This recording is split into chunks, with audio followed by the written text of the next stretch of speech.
سندھ کے وزیر اعلیٰ سید مراد علی شاہ نے کیٹی بندر کو جدید گہرے سمندر کی بندرگاہ اور اقتصادی راہداری بنانے کے لیے جامع سرکاری اور نجی شراکت داری کا ماڈل تیار کرنے کی ہدایت کی ہے۔ انہوں نے یہ ہدایت آج کراچی میں ایک اہم اجلاس کی صدارت کرتے ہوئے دی۔ منصوبے میں گہرے سمندر کی بندرگاہ، صنعتی زونز، لاجسٹکس پارکس اور توانائی کا بنیادی ڈھانچہ شامل ہیں۔ وزیر اعلیٰ سندھ نے کیٹی بندر کو صوبے اور ملک کی ترقی کے لیے انتہائی اہم منصوبہ قرار دیا۔ یہ خبریں آپ ریڈیو پاکستان سے سن رہے ہیں۔ اقوام متحدہ میں پاکستان کے مستقل مشن اور نیو یارک میں قونصلیٹ جنرل آف پاکستان کے زیر اہتمام چانسلری کی عمارت میں یوم آزادی کے موقع پر پرچم کشائی کی تقریب ہوئی۔ اس موقع پر اقوام متحدہ میں پاکستان کے مستقل مندوب عاصم افتخار احمد نے ملک کے بنیادی نظریات، قومی خود مختاری، امن و سلامتی اور سماجی اور معاشی ترقی کے لیے عزم کی تجدید پر زور دیا۔ انہوں نے قائد اعظم محمد علی جناح کو خراج عقیدت پیش کیا اور انہیں غیر معمولی بصیرت کے حامل دور اندیش رہنما قرار دیا۔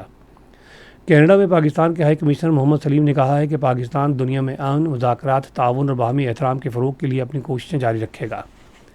انہوں نے اوٹوا میں یوم آزادی کے موقع پر ایک تقریب سے خطاب کرتے ہوئے پاکستان کو قائد اعظم کے تصور کے مطابق پرامن، جمہوری اور خوشحال ملک بنانے کے لیے حکومت کے عزم کا اعادہ کیا۔ کنٹرول لائن کے دونوں جانب اور دنیا بھر میں کشمیری آج بھارت کا یوم آزادی یوم سیاہ کے طور پر منا رہے ہیں، جس کا مقصد جموں و کشمیر پر بھارت کے غیر قانونی قبضے کے خلاف احتجاج کرنا ہے۔ کشمیر میڈیا سروس کے مطابق یوم سیاہ منانے کی اپیل کل جماعتی حریت کانفرنس نے کی ہے۔ اس موقع پر دنیا بھر میں مقیم کشمیری مقبوضہ کشمیر میں جاری بھارتی مظالم کی جانب عالمی برادری کی توجہ مبذول کرانے کے لیے احتجاجی مظاہرے کر رہے ہیں۔ مقبوضہ علاقے کے مظلوم عوام سے اظہار یکجہتی کے لیے آزاد جموں کشمیر اور پاکستان میں بھی بھارت مخالف مظاہرے ہو رہے ہیں اور ریلیاں نکالی جا رہی ہیں۔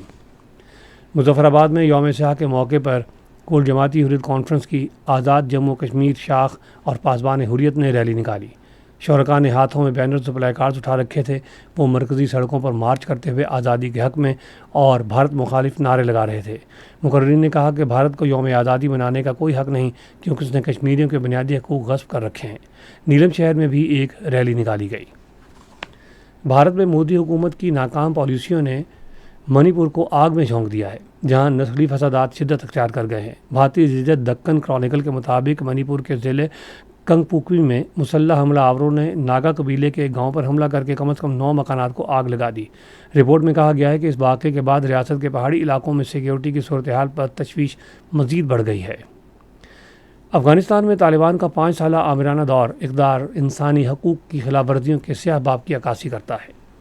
اقوام متحدہ کے ذیلی ادارے UN ویمن کی ایک حالیہ رپورٹ کے مطابق افغان طالبان نے اقتدار پر قابض ہونے کے بعد خواتین کے خلاف 100 سے زائد احکامات جاری کر کے امتیازی پابندیوں کا نظام مسلط کیا۔ افغان خواتین کی تعلیم اور روزگار پر پابندیوں کا باعث 2030 تک 25,000 سے زائد خواتین اساتذہ اور طبی کارکنوں کی کمی کا خدشہ ہے۔ اقوام متحدہ کے ادارے ورلڈ فوڈ پروگرام کی رپورٹ کے مطابق طالبان رجیم کی نااہلی سے افغانستان میں غذائی بحران سنگین ہو گیا ہے۔ لبنان کے جنوبی علاقے میں اسرائیلی فضائی حملے میں 7 افراد جاں بحق اور 3 زخمی ہو گئے۔ لبنان کے سرکاری خبر رساں ادارے نیشنل نیوز ایجنسی کے مطابق حملے میں انصار گاؤں کے گھر کو نشانہ بنایا گیا اور امدادی کارکن ابھی تک ملبے تلے دبے افراد کو تلاش کر رہے ہیں۔ نیدرلینڈ میں عالمی کپ ہاکی ٹورنامنٹ میں آج پاکستان کا مقابلہ انگلینڈ سے ہوگا۔ میچ پاکستان کا معیاری وقت کے مطابق رات 10 بجے شروع ہوگا۔ اور اب موسم۔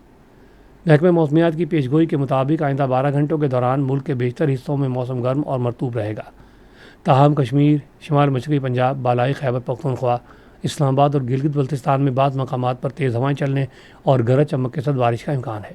آج ریکارڈ کیا گیا بعض بڑے شہروں کا درجہ حرارت: اسلام آباد اور Lahore 34 degree centigrade, Karachi 32، Peshawar 35، Quetta 37، Gilgit 31، Murree 21، Muzaffarabad 33، جبکہ سری نگر 29، جموں 32 اور لیہ 16 ڈگری سینٹی گریڈ رہا۔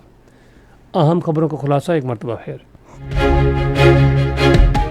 وزیر اعظم نے قومی ہنگامی امدادی ادارے کو سیلاب سے متاثرہ افراد کو امداد کی فراہمی کے لیے مؤثر کوششیں جاری رکھنے کی ہدایت کی ہے۔ چیف آف ڈیفنس فورسز نے قومی عدم و استحکامت کو مستحکم کرنے میں پاک فوج کے سابق فوجیوں کے مؤثر کردار کو سراہا ہے۔ حکومت تعمیراتی شعبے کی مزید ترقی اور قومی معیارات بڑھانے کے لیے جامع ترقیاتی پیکیج پر غور کر رہی ہے۔